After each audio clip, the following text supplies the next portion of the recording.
உலகை ஆண்ட மாவீரன் திரைப்படத்தினுடைய விழாவிற்கு வருகை தந்திருக்கூட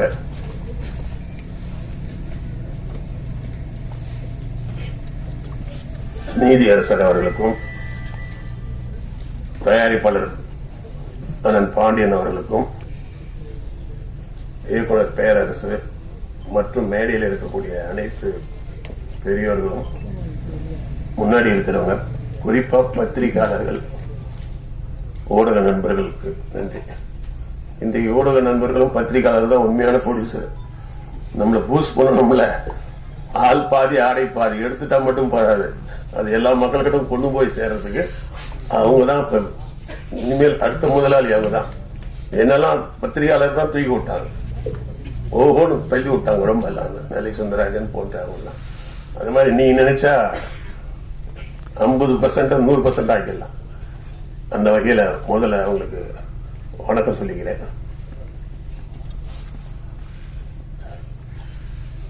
இங்க பேசும்பொழுது தயாரிப்பாளர் ஒருத்தர் பேசினாரு, ஒரு கூட்டு முயற்சின்னு சொன்னார். நான் கூடி வாழ்ந்தால் கோடி நன்மைன்னு ஏன் படம் பேர் பேச்சேன்னு தெரியுமா? ஒன்னா இருக்க கத்துக்கு நீ ஏன் வச்சேன்னு தெரியுமா?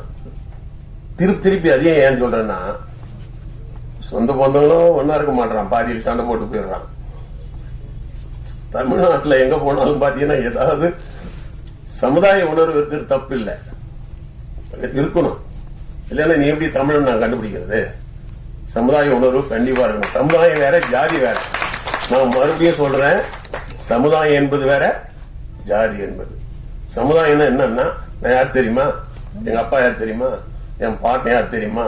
இந்த மண்ணுல இவன் தான் இதை கட்டினான்னு சொல்றது சமுதாயம். சாதின்றது என்ன தெரியுமா? இவனோட நான் பெரிய ஆளு, என்னோட இவனுக்கு கொம்பு வலிச்சிக்குன்னு சொல்றது. சாதி தமிழ்நாட்டை அழித்து விடும், சமுதாயம் தமிழ்நாட்டை வாழ வேண்டும். சமுதாய உணர்வு தேவை, இல்ல நீ தமிழன் கண்டுபிடிக்க முடியாதுல்ல. அதனால ஒரு சமுதாய உணர்வோடு இருக்கக்கூடியவர் தான் தம்பி. இப்போ இது பல பேர் ஒன்னா சேர்ந்து இந்த படத்தை எடுத்திருக்காங்க. நான் உங்களுக்கு ரொம்ப நன்றி சொல்லணும். ஏன்னா நான் கூட 4-5 பேர் வச்சுதான் கூட்டு முயற்சி தான் படம் எடுத்தேன். அதுல என்னன்னா, ஒரு நம்ம குடும்பத்துல ஒரு பையன் என்ன பண்ண, ஒரு பைக் கேட்பான். 10 வருஷம் 5 வருஷம் இருக்கு அடிக்கிறவங்களா இருக்காங்க. இன்னும் இதுக்குள்ள உனக்கு பைக்கு வாங்கி தரேன், சைக்கிள் வாங்கி கொடுக்கறதுக்கே ரொம்ப நாள் இருக்கு அடிக்கிறவங்களா இருக்காங்க. பங்காளி ஒரு 5,000 கொடுக்க வேண்டியது இருந்ததுன்னா அடிச்சுக்கிறது நம்ம பார்த்திருக்கிறோம். வரப்பு சண்டை பார்த்திருக்கிறோம். வரப்புலேயே ஒரு மரம், இந்த மரம் எனது ஒண்ணுதுன்னு பங்காளிங்க வெட்டிக்கிறதுலாம் பார்த்திருக்கிறோம். அப்போ பொருளாதாரத்துக்காக சண்டை போட்டுக்கிறதா நம்ம தமிழ்நாட்டில் எல்லாத்தையும் பார்க்கிறோம். அப்பாவுக்கு 2 ரூபாய் அதிகமா கொடுக்க மாட்டான், அப்பா என் பொருள் இல்லைன்னு மண்ணவாரி கொடுத்தெல்லாம் பார்க்கிறோம். ஆனா தயாரிப்பாளர்கள் யாரு பெத்த கௌதமனுக்கோ இவங்களாம் காசை போட்டு படம் எடுக்கிறாங்கன்னா இவங்க கடவுள் மாதிரி தானே. பங்காளிக்கு புள்ளிக்கு பைக் லேட்டா வாங்கி தரேன்னு சொல்றவங்க இவரை நம்பி ஒரு மனிதனை படம் போடுறாங்கன்னா அவங்கதான் மிகப்பெரிய வழிகாட்டு. யார் செய்வா? செய்யவே மாட்டாங்க. அதனால தயாரிப்பாளர் என்பவர்கள் நிச்சயமா குலதை அவங்க திரும்பி அந்த படத்தை எப்படியாவது கவர்மெண்ட் எடுத்து கொடுத்துட்டா அவங்க இதை விட பெரிய படம் எடுக்கிறதுக்கு அவங்களே உதவி பண்ணுவாங்க. இப்ப அவங்களுக்கு என்ன பண்ணுவாங்க தெரியுமா? பல பேரு படமா எடுக்கிறீங்க, கௌதம் படத்துக்கு எல்லாம் செலவு பண்றீங்களா, கொழுத்து போச்சு எல்லாம் அப்படின்வான். ரிட்டையர்ட் ஆன பந்த கொண்டு போய் கொடுத்துக்கிறேன்வான், கிண்டலா பேசுவான். ஜெயிக்கிற வரைக்கும் நம்மள நம்ப மாட்டாங்க இல்லையா? ஜெயிச்சிட்ட பிறகு அப்புறம் இவங்க போய் ஊர்ல யாருக்கிட்டையாவது இந்த மாதிரி கௌதம் வச்சு ஒரு படம் எடுத்தேன், ஜெயிச்சுட்டேன், அந்த காசு வந்துருச்சுன்னு வாங்கின இடத்துல கொடுத்தாங்கன்னா அதுக்கப்புறம் நீ முதலே போட வேணாம், அவங்களா கொண்டு இதை வச்சுக்க தம்பி நல்ல ராசிப்பா அப்படின்னு ஆரம்பிச்சோம். இது எப்பயுமே திருவள்ளுவர் கலைக்கூடன்னு பேர் வச்சேன் நான் என் கம்பெனிக்கு. என்ன திருவள்ளுவர் என்ன பைனான்ஸரா? அவர் எதுக்கு பேர் வைக்கிற? இதெல்லாம் வச்சா ஓடுமையா? திருக்குறள் சொன்னா யாருக்கையா புரியும்? நீ படம் முழுக்க திருக்குறள் சொல்லி தொலைக்க போற. இந்த படம் 2 பேர் வாங்காம ஓடிட்டார் திருச்சி பக்கத்துல இருக்கிறேன். அப்புறம் படம் ஓடி போயிடுச்சு திருவள்ளுவர் கலைக்கூடத்துல. அதுக்கப்புறம் வந்தவனே சொல்றாரு, அந்த திருவள்ளுவர் மேலேயே எடுங்க, சென்டிமெண்ட்ன்றான். ஓடிட்டா சென்டிமெண்ட், ஓடலாம் என்ன பண்ணுவோம் தெரியுமா? தர்தரண்டுவான். அதனால வெற்றி தான் நிர்ணயிக்குது இல்லையா? அதனால வெற்றி தான் முக்கியம். வெற்றின்றது அந்த ப்ரொடியூசர் போட்ட பணத்தை எடுத்து கொடுத்துட்டீங்கன்னா வாழ்நாள் முழுசும் அவங்களே ஆளுங்களை பிடிச்சி உங்களுக்கு கொடுத்துருவாங்க. அதனால அதுக்கு முதல்ல அவங்களுக்கு வணக்கம். ஏன்னா கௌதமனை நம்பி படம் எடுத்தாங்களே அப்படின்னு. இப்ப நான் கௌதமன் ஒரு வார்த்தை சொல்லணும். நான் படம் நீங்கள் ஏறதான் எடுக்கும் பொழுது 5 சின்ன பசங்களை போட்டேன், வாலிப பசங்க. அந்த 5 பேர்ல கௌதம் ஒருத்தர். அந்த 5 பேர் வருவாங்க. எப்படி வருவாங்க தெரியுங்களா? சினிமாவுக்கு வரத்துமே சினிமாக்காரனா இருப்பான். சில பேர் சினிமாவில வந்து ஜெயிச்சு ஒரு 100 படம் கொடுத்து எம்ஜிஆருக்கு ஒரு ஸ்டைல் பண்ணிக்கிட்டாருன்னா பரவாயில்ல, சிவாஜி நேசன் பெரிய ஆளாயிட்டு ஸ்டைல் பண்ணிட்டா பரவாயில்ல, ரஜினி பெரிய ஆளாயி கமலாயி பெருசா பண்ணா பரவாயில்ல. சில பேர் சினிமாவுக்கு வந்தா பண்ணிட்டு இருந்தா தான் நம்மள மதிப்பான்னு வரும்போது அப்படி வருவான் அப்படி வருவான் என்ன பண்ணுவான். ஷூட்டிங்ல நாங்க சின்ன படம் எடுக்கிறோம். சில வேலைகள்லாம் இருக்கும். மக்களை ஓட்டணும், ஜனங்க கூட்டம் நிறைய வந்துடும், சாப்பாடு பரிமாறுறது சில வேலைகள்லாம் இருக்கும், கொஞ்சம் லேட் ஆயிடும், சில வேலைகள்லாம் இருக்கும். அதுலயே சில பசங்க வந்த பசங்க வரும்போதே சினிமாக்கார மாதிரி அப்படி ஒரு ஷாட்ல ஏதோ நடிச்சுட்டு சிவாஜி சார் மாதிரியா ஒரே டேக்லயே நடிச்சுட்டாரான். அது போய் ஓரமா நிக்கிற மாதிரி புது பையன் திணிக்கும். ஆனா கௌதமன் எப்படின்னா அந்த நடிக்கிற நேரம் போக கூட்டத்தை ஒதுக்குறது, அவங்க கிட்ட அந்த ஊருக்காரங்க கிட்ட வந்து இடம் நடிக்கிறதுக்கு நாங்க என்ன பண்ணோம், சும்மா பெரியா கூட இடம் பிடிப்போம் இல்லையா ஷூட்டிங்கு, அதை போய் கேட்கறது. இவ எதுவும் ப்ரொடியூசர் மாதிரி இருப்பான், அசிஸ்டன்ட் டைரக்டர் மாதிரி இருப்பான், எல்லா வேலையும் செய்வான். அப்பதான் நிச்சயம் ஒரு சினிமாக்காரன் இல்ல, இவன் இந்த தமிழ் மண்வாசனக்காரன் அப்படின்னு. அப்ப ஆளினால் வேலை செஞ்சாப்ல. அப்பவே அவர்கிட்ட ஒரு குணம் இருந்தது, இது நம்ம படம், இது எப்படியாவது நல்லா வரணும் அப்படின்னு. பேசுறதுல கூட மரியாதை, கோவப்பட்டா கூட மரியாதையா தான் பேசுவான். கோவக்காரன் தான், ஆனா மரியாதையா தமிழ்ல நல்லா கோவப்படுவான், தமிழ்ல கோவப்படுவான். அதான் முக்கியமான விஷயம். அப்படி இருந்தோம்னா அதுக்கப்புறம் தான் நம்ம சீரியல் பார்த்தேன், சந்தனக்காடு அது இது. நல்லாவே ஒரு தமிழ் உணர்வு உள்ள ஒரு அற்புதமான இளைஞன், அரசியல் பார்வை இருக்கு, அவருக்கு வந்து ஏதாவது சாதிக்கணுன்ற எண்ணம் இருக்கு. இவரை நம்பி நீங்க பண்ணவங்களுக்கு முதல்ல நான் நன்றி. இரண்டாவது, தமிழ்நாட்டில் உலக தழுவிய பெரிய படமும் வரணும். ஒரு தோட்டம்னா ஒரு ஆலமரமும் இருக்கணும், அரச மரமும் இருக்கணும், அங்க நெல் வயலும் இருக்கணும். எல்லாம் இருந்தாதான் ஒரு பெரிய தோட்டம் சொல்ல முடியும். ஆனா ஒண்ணு மட்டும், ஆலமரம் இருக்குல்ல, அதுல போய் நிழல் கிடைக்கும், அரச மரத்துல நிழல் கிடைக்கும். ஆனா ஜாண்டோன்னுங்கிற நெல்லு தான் நம்மள உயிரை வாழ வைக்கும். ஆலமரத்தையும் அரச மரத்தையும் நம்பி வாழ முடியுமா? நம்மளால சோறு போடுமா அது? ஆனா உழவுன்னு இருக்கிற நெல்லு செடி இருக்குல்ல, அதுல வரக்கூடிய அரிசி தான் நம்மள வாழ வைக்குது. அதனால எவ்வளவு பெருசுன்றது முக்கியம் இல்ல, அது என்ன நம்ம உயிருக்கு பயன்படுதானதான். நெல்லு, ஒரு ஜான் நெல்லு வந்து வாழ வைக்கிறத ஒரு ஆலமரமும் அரச மரமும் செய்ய முடியாதுன்னும் போது பெரிய படங்கள் என்னைக்குமே வந்து சமுதாயத்தை மாற்றத்தை கொண்டு வந்தது இல்லை. ஒரு 16 வயதுல எடுத்துக்கா, ட்ராலி போறதுக்கு கிரைன் வைக்கிறதுக்கு கூட காசு இல்லாம பாரதிராஜா கஷ்டப்பட்டாரு.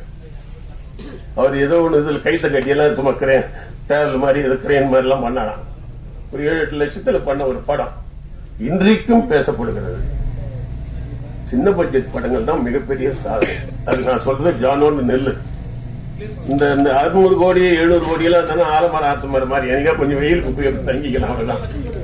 அதுக்கு மேல எல்லாம் கிடையாது. அதனால சின்ன பட்ஜெட்ல நல்ல தரமான படங்கள் கொடுக்குற அந்த எதிர்பார்ப்பு இருக்கு, சமுதாயத்துக்கு கொடுக்குறாங்க, இன்னைக்கு கொடுக்குறாங்க. அந்த வகையில கௌதமனுடைய படைப்புகள் வரவேற்கிற. இரண்டாவது, கௌதமனுக்கு ஒரு மண் வாசனை இருக்கு. ராஜகிரண் இருக்கா இல்லையா, நீ மறுபடியும் சொல்ற ராஜகிரண் சார் மாதிரி சீமான் அங்க வாப்பா, நீ வாப்பா, நீ வா. என்னது இது?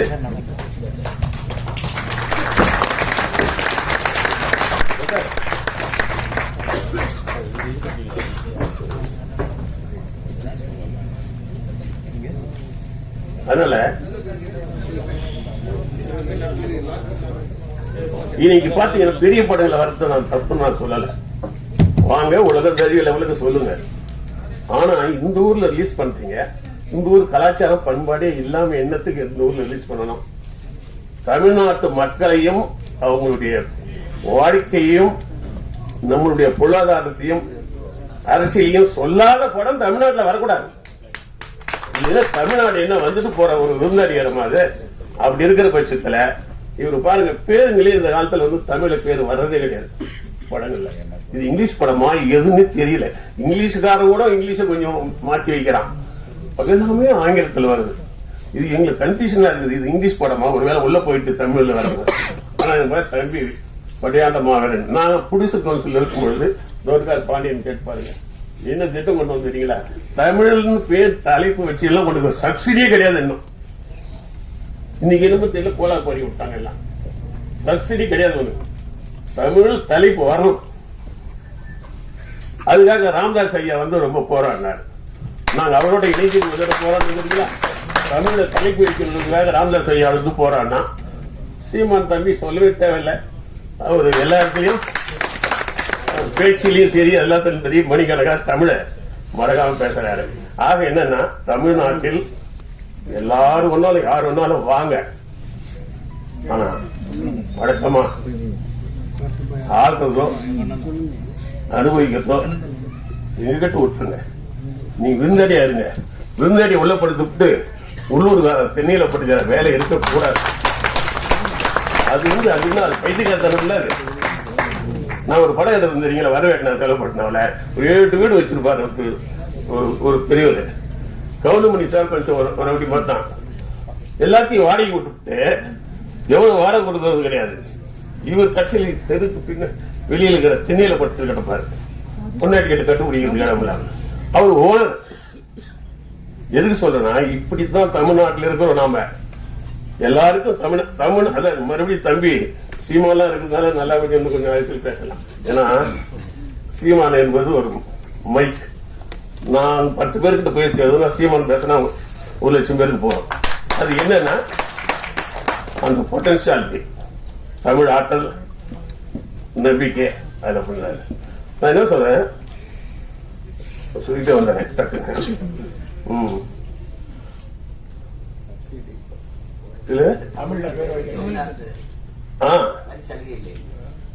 தமிழ்ல பேர் வைக்கலாம், வரி சலுகை இல்லைன்னு நம்ம சொன்னோம்.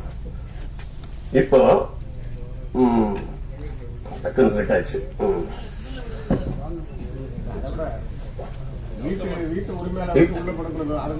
வீட்டு உரிமையாளர்கள் வெளியில பட்டுக்கணும். இந்த உள்ள படுக்கிறோம் என்ன இருக்கு தெரியுமா?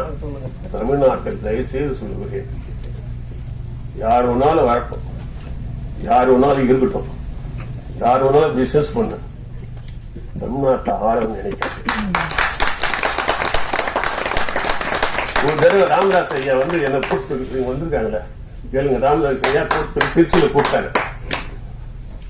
அங்க போய் நான் கலந்துக்கிட்டேன். ஒரு கட்சி இது பெருசா கலந்துக்கும் போது ஒரு மேடையில் தான் பேச வேண்டிய ஒரு கட்டாயம் வந்துச்சு. அதுல என்ன பேசுனா தமிழர்கள் பத்திய ஒரு விஷயம் தான். அவர் தமிழர் பத்தி நல்லா பேசினார். ராமதாஸ் ஐயா தான் தமிழ் உணர்வு உள்ளவர். அப்புறம் மணி இருக்காங்களே அவங்க பேசுறாங்க, நீங்க தான் வரவேற்று பேசுறீங்க இல்லையா? நான் வந்தேன், நீ நம்ம கட்சிக்கு வாங்கன்னு சொல்லி ஏதோ பக்கத்துல சொன்னாங்க. நான் சொன்னேன், இது நீங்க பேரே தமிழ் பேர் வைக்கல. நான் தான் சொன்னேன் இல்லையா? நான் பேசும்போது சொன்னேன், பாட்டாளி மக்கள் கட்சினா என்ன ஒரு பாட்டாளி? இந்தி பாட்டாளியா, தெலுங்கு பாட்டாளியா, இல்ல எந்த ஒரு பாட்டாளின்ற? நானு தமிழ் பாட்டாளி கட்சின்னு வைக்க, தமிழர் பாட்டாளி கட்சின்னு வைக்க வேண்டியதானே? இது எல்லாருக்கும் பொது மாதிரி வச்சுட்டீங்க. தமிழர் பாட்டாளியில் இருந்தா நான் வரேன்னு சொல்லி பேசிட்டு நான் ஏன் கேக்குறேன்னா, நீ எது ஒன்னாலும் எல்லாருக்கும் அப்படி சொல்ல முடியாது. நாம தமிழன்ற ஒரு அடையாளம் இல்லைன்னா அப்புறம் என்ன தமிழ்நாட்டில் ஒரு கட்சி? தமிழ்நாட்டில் எனக்கு 10 கூட நான் அன்னைக்கு என்ன பேசணும் தெரியுமா? நீங்க வந்து தெற்கு இந்த வட மாவட்டங்கள வளமா இருக்கீங்க, தமிழ்ல பேர் வரும்னு சொல்லிட்டு ரொம்ப போராடுறீங்க. நான் வரவேற்கிறேன். அங்க ஒரு மாரவாடி வந்தது, திருவண்ணாமலையில ஒரு எம்எல்ஏ மாரவாடி. இங்க ஏதோ உப்பன் சம்பந்தன் ஒருத்தர் ஒரு மாரவாடி, எங்க மதுராந்தனா. இந்த பெல்ட் வந்து நம்ம வன்னியர் பெல்ட் இருக்கீங்களே, அவன் 2 பேரும் பெல்ட் எடுத்து அடிச்சிருந்தா ஓடி போயிருப்பான்ல. என்ன பெல்ட்? அவர் கேட்டா உங்க பெல்ட்ல வந்து 2 மாறாடி வந்து எம்எல்ஏ ஆயிருக்கிறான், அதை கேட்க முடியல, அப்புறம் என்னத்தை நீங்க போய் கேட்க போறீங்கன்னு போது கூட்டு வந்த மாதிரி ஆயிடுச்சு. நான் சொல்ல வரதுன்னா கொள்கை கோட்பாட்டுல தெளிவா இருக்கணும்.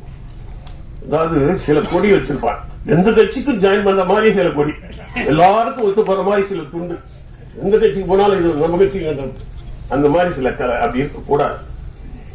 சொன்னா உறுதியா அதுல இருந்தோம்னா என்னைக்கா ஒரு நாளைக்கு ஜெயிப்போம். அப்படிதான் காமராஜர் ஜெயிச்சாரு. காங்கிரஸுக்குள்ள இருந்து விரல் விட்டாட்டவர் காமராஜர், புரியுதுங்களா? அவர் காலத்து மாட்டிலும் தமிழ்நாட்டு வளர்ச்சி இல்லை. அண்ணா சொல்லவே தேவையில்ல, மறுமலர்ச்சி ஏற்படுத்தினார். இப்படி ஒவ்வொரு விஷயத்திலையும் மறுமலர்ச்சி. தம்பி கௌதம் மேல எனக்கு என்ன நம்பிக்கை இருக்குன்னா, தமிழன் படம் எடுக்கிறான். இந்த படம் தமிழ்நாடு பூரா நல்லா ஓடணும். அதுக்கு என்ன பண்ணணும்னா, படத்துல நடிச்சவங்கள அப்படியே வீட்டுக்கு போயிடக்கூடாது. நடிச்சவன், டைரக்டரு, கேமராமேன் எல்லாரும் ஊருக்குள்ள பிரிச்சு கொடுத்து, கௌதமன் நீ திருச்சியில ஓட வைக்கிறது வேலை, ஒவ்வொருத்தருக்கும் பிரிச்சு கொடுங்க. படம் முடிச்சு இது நல்ல பெரிய வெற்றி படம் ஆகிட்டா அப்புறம் இந்த காசை வச்சு நீ பல படங்கள் எடுக்கலாம். அதனால எழுதுகிற டெக்னீஷியன்லாம் இப்பெல்லாம் என்ன பண்ணா, நடிச்சு மேக்கப் கழிச்சுட்டு ஷார்ட் முடிஞ்சாவே போயிடலாம். அந்த படம் ரிலீஸ் ஆச்சா, அது எத்தனை நாள் ஓடிச்சு, போட்ட படம் வந்துதான் கேட்கறது கிடையாது நடிகர். பல பேருக்கு நடிச்ச படத்துடைய டைமே தெரியாது. இப்ப கூட ஒரு படம் போய் நடிச்சுட்டு வந்தேன், என்ன படம் அப்படின்னு கேட்பான். ஏன்னா காசு வாங்கினீ, உனக்கு என்ன படம் தெரிய விடாதா? ஒருத்தர் கூட விடாத. இந்த படத்தை வேலை செய்த பெரிய இந்த வீட்டுல இருந்து கிராமத்தில் கொண்டு போய் இதுல ஆட்டுப்படையில எல்லாத்தையும் அடிப்பானுங்கள பட்டி, அந்த மாதிரி போயிட்டு படம் ஓடி வெளியில வர வரைக்கும் கூட போய் எல்லாரும் வச்சு வேலை வாங்கும். அதனால இந்த படம் வெற்றி பெறணும். கௌதமன் ஜெயிக்கிறது கௌதமன் சம்பந்தப்பட்டது அல்ல, ஒரு கௌதம் மட்டும் தமிழ் அல்ல, தமிழ்நாட்டுக்கிற எல்லாரும் சேர்ந்து மேல வரணும். அதனால தலைப்பு முதல்ல தம்பி சீமான் அவர்களுடைய அன்போடு கேட்டுக்கிறேன். தலைப்பு தமிழ்ல இல்லைன்னா அது தமிழ் படம் இல்லை, ஒத்துக்காத. தமிழ்நாட்டை ஏன் ரிலீஸ் பண்றேன், வேற ஊர்ல ரிலீஸ் பண்ணிட்டு அப்புறம் கொண்டு வாங்க, அப்படி எதுக்கு இது பண்றீங்க? தமிழ்நாடு சார் இப்போ ஒரு சின்ன ஒரு சீமான் தம்பி வந்து அழகா உடனே கொடுத்துருக்காரு, ரொம்ப பாராட்டும். கமல் சார் பாருங்க, ரொம்ப நாளா அவர் வந்து பேச இந்தியன் மாதிரியே பேசியிருந்தார், இந்தியனாவே இருந்தார். அவர் கட்டாயம் எம்பி ஆன உடனே தமிழ் ஆயிட்டாரு இல்லையா? ஏதோ ஒரு அனுபவம் கொண்டு வந்து நிறுத்தது தப்பு இல்லை. ஒரு மனிதனுக்கு ஞானம் லேட்டா கூட வரும், முன்னாடி வர்றதுக்கு லேட்டா தான் வரும். தமிழன்னு தைரியமா ஒன்று சொன்னார், சிக்கல் வந்தது, ஆனா பின்வாங்கல. அவர் என்னன்னு காரணம், நிறைய படிப்பார், நல்ல ஒரு நாலேஜ் உள்ளவர். பார்த்தாரு, என்னமோ உலக நாயகன்றானுங்க, அப்புறம் இந்திய நாயகன்றானுங்க, ஒன்னும் காசு போட்டு பணம் போட்டா திருப்பி வர மாட்டேது. இந்த வடநாட்டுக்காரன் நம்மள வந்து தூக்கி போடுறான், கமலன்னா வடநாட்டுக்காரன் ஏத்துக்க மாட்டான், அங்க மட்டும் பண்றான். இவ்வளவு பெரிய நாயகனா உலக நாயகனா இருக்கிற நம்மள வடநாட்டுக்காரன் ஒத்துக்க மாட்டானே. இதெல்லாம் பாக்குறாரு, இன்னத்துக்கு போலிய வாழணும், தமிழன் முடிஞ்சு போச்சு. தமிழன் நீ வேலையை பாருன்னு சொன்ன தைரியமா சொன்னாரு. அது தம்பி சீமன் அவர்கள் அழகா பாராட்டினாரு. அந்த மாதிரி தம்பி கௌதமன் அவருக்கு உதவி பண்ண தமிழ் யூனிட், இது தமிழர்களுக்கு உருவாக்கக்கூடிய படம். இந்த மாதிரி படங்கள் தொடர்ந்து நிறைய ஓடணும், மற்ற படங்களும் ஓடட்டும். அது எங்க வச்சுக்கணும்னா, தென்னை மேல படுக்க வைக்கிற மாதிரி விருந்தாடி வந்தா தென்னையில படுங்க, அப்படி தண்ணி சாப்பிட்டு சாப்பாட்டு கொஞ்சம் கொடுத்துட்டு எப்பப்பா போட போறேன்னு சொல்ற அளவுக்கு தான் வச்சுக்கணும் வெளியே ஆளுங்க. இங்க என்ன பண்றோம்னா, முதல்வர்களே நம்மளால இல்ல, கடைசியா ஒரே ஒரு வார்த்தை மட்டும் சொல்லிடுறேன், தம்பி சீமானுக்கு ரொம்ப பயன்படும். கண்ணத்துல போய் நான் படம் எடுத்தேன், அங்கே போய் படம் எடுத்தேன். அங்க வந்து நான் ராஜகுமார் அவர்களை வந்து அரெஸ்ட் பண்ணாங்களே, நம்ம பேர் பண்ண எல்லாம் பண்ணாரியா, அப்ப கூட நான் என்ன பண்ண மனசாட்சியோட, ராஜகுமார் ஒரு பெரிய சினிமா ஆளு, பெரிய ஆளா இருக்காரு. அதனால நம்மால் தான் வீரப்பன் ஐயா கூட, ஆனா ராஜகுமார் சினிமாவில் சாதிச்சவர், கஷ்டப்பட்டு மேல வந்தவர். அங்க எனக்கு மன்றம் பெங்களூர்ல திருவள்ளுவர் நற்பணி மன்றம் வச்சிருந்தேன். அந்த மன்றம் வந்து சார்பா நான் நெடுமாற ஐயா கிட்ட சொல்லி கொஞ்சம் சப்போர்ட் பண்ணேன். உடனே ஒரு குழு போட்டாங்க கர்நாடகால, 12 பேர் கொண்ட குழு. யாரு? ராஜகுமாரை மீட்கிறதுக்கு. அதுல வந்து என்னுடைய திருவள்ளுவர் மன்றம் 1 பேர் கொண்ட குழுல திருவள்ளுவர் நற்பணி மன்றம் 1. அப்படி இருந்த பட்சத்தை நான் படம் பண்ணிட்டு இருக்கிறேன். திடீர்னு என்ன பண்ணிட்டேன், அந்த ப்ரொடியூசர் கவுன்சிலை கூப்பிட்டு, என்ன ஏப்பா நீ ஒரு கமிட்டி மெம்பரா இல்லைன்னாங்க பெங்களூர்ல. வேணாங்க, நான் ஏற்கனவே போலீஸ் சங்கம், டைரக்டர் யூனியன், போலீஸ் எல்லா கருத்துலயும் இருக்கேன். எதுக்கு இங்க இல்ல, நம்ம ஊர்ல நம்ம பெங்களூர்ல நீ தொடர்ந்து படம் எடுக்க போறேன்ல, அதனால ஒரு கமிட்டி மெம்பர் ஆகலாம். நான் என் பேச்சு கேட்டு போட்டேன் கமிட்டி மெம்பருக்கு. உடனே ஒரு ஆள் எனக்கு வட்டல் நாகராஜன் இருக்கா இல்லையா, அவருக்கு அடுத்தது கோவிந்தன் ஒத்துருக்காரு இல்லையா, அவர் ஒண்ணு அங்கிருந்து எனக்கு ஆள் வந்துச்சு. ஷூட்டிங்ல சேர் போட்டு உட்கார்றாங்க. தம்பி, நான் வேற ஆள்னா வேற மாதிரி பேசுவோம். ஏன் நீ நல்ல படம் எடுக்கிறாளே, உனக்கு கெட்ட பழக்கமே இல்லையா, ஃபேமிலி படம் எடுக்கிறது, அதனால தான் கொஞ்சம் மரியாதையா பேசுறோம்.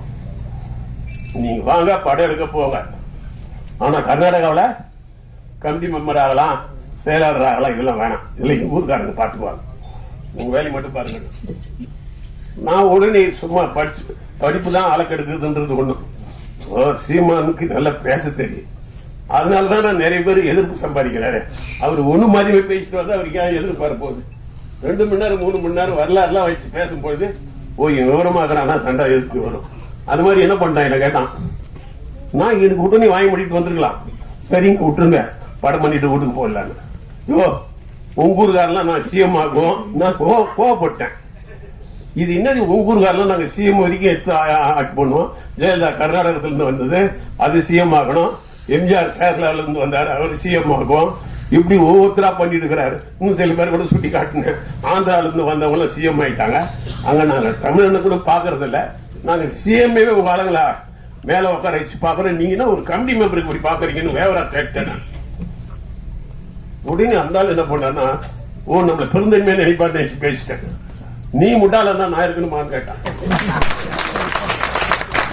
நீ முட்டாளா, தமிழ் கர்நாடகா நாய் ஆளன்னுட்டான். நான் உடனே நான் சொன்னதுல அப்படி படுத்தேன், கோவப்பட்டு பொண்ணுமே கிடையாது, நேரா போய் அந்த கமிட்டி மெம்பரை வாபஸ் வாங்கிட்டேன். வேணாம், நீங்களே இருங்க, தப்பு இல்ல. நான் தேவையில்லாம வெளியூர்ல முதலமைச்சரே வெளியூர்ல தர்றோம்ல, நம்ம அந்த வேலையை இனிமேல் இருக்கக்கூடாது தான் ஒடிசா கவுன்சில் வந்து தமிழர்கள் அல்லாதவர்கள் இங்க இருக்க கூடாது அப்படின்னு ஒடிசா கவுன்சில் இறங்கினேன். இல்லைன்னா எனக்கு ஒரு 1000 கோடி நீங்க மீந்திருக்கும். நான் அப்பவே வந்து 10 சொத்துக்கள் வச்சிருந்தேன், ஏகப்பட்ட சம்பளம். ரவிக்குமார் 12 லட்சம் வாங்கும் போதெல்லாம் நான் 30 லட்சம் எனக்கு சம்பளம். ஆனா இன்னைக்கு நான் கார்ல, எந்த கார்ல வந்து இறங்குறேன், வாடகை கார்ல வந்தா இறங்குறேன். எதுக்கு சொல்ல வரேன்னா, தன்மானம் வரும்போது இந்த பிரச்சனை எல்லாம் வரதான் செய்யுது. இப்ப கௌதம் தான் டாக்ஸ் கட் பண்றாங்க. எதுக்கு நான் வந்த உடனே என்ன பண்ண தெரியுமா, நேரா கேஆர்ஜின்னு ஒருத்தர் ப்ரொடியூசர் இருந்தாரு, அண்ணன் இருந்தார், பாண்டியெல்லாம் இருந்தாங்க, எல்லாம் கேட்டு பாருங்க. என்ன தெரியுமா சொன்னோம், இனிமேல் தமிழர்கள் தான் நிக்கணும் அப்படின்னு. ஏப்பா நாங்களாம் தமிழ்நாட்டில் தான் இருக்கிறோம், எவ்வளவு நாளா இருக்கீங்க? இல்லப்பா நான் 10 வயசுலயே தமிழ்நாட்டுக்குள்ள வந்துட்டேன்னாரு கேஆர்ஜி. நான் மலையாளி தான், 10 வயசுலயே கோயம்புத்தூர்ல வந்துட்டாங்க. கல் தோன்றி மண் தோன்ற காலத்துல இருந்து இங்க இருக்கிறோம், நாங்க ஆகக்கூடாதா? கல்லு மண் தோன்ற காலத்துல இருந்து இங்க இருக்கிறோம், நாங்க தலைவர் ஆகல, நீ 10 வருஷத்துல வந்து நீ ஆகலாமான்னு பாரு. அவருக்கு கொஞ்சம் கோபம் வந்துருச்சு. இப்ப என்ன பண்ணோம்னா, தமிழர்கள் அந்த தைரியமே கிடையாதுன்னாரு, இருக்குதுன்னு காமிக்கிறோம். அப்பதான் பாண்டியன் நாங்க எல்லாம் ஒன்னா சேர்ந்து தியாக தலைவர், அழகு போன்ற ஒரு செயலாளர் வி சேகர், நான் ஏன் பொருளாளர்னா டைரக்டர் யூனியன்லயும் வேற நான் இருக்கிறேன், பெப்சியில தொழிலாளர்கள் இருக்கிறேன். தொழிலாளர் யூனியன் இருக்கிறவன் தயாரிப்பர்கள் வர முடியாது, தயாரிப்பாளர் அங்க வர முடியாது. ஒரே ஆள் மட்டும்தான் தொழிலாளர் என்ன ஏத்துக்கிட்டான், டைரக்டர் ஏத்துக்கிட்டான், ப்ரொடியூசர் கவுன்சிலையும் இருப்பான்.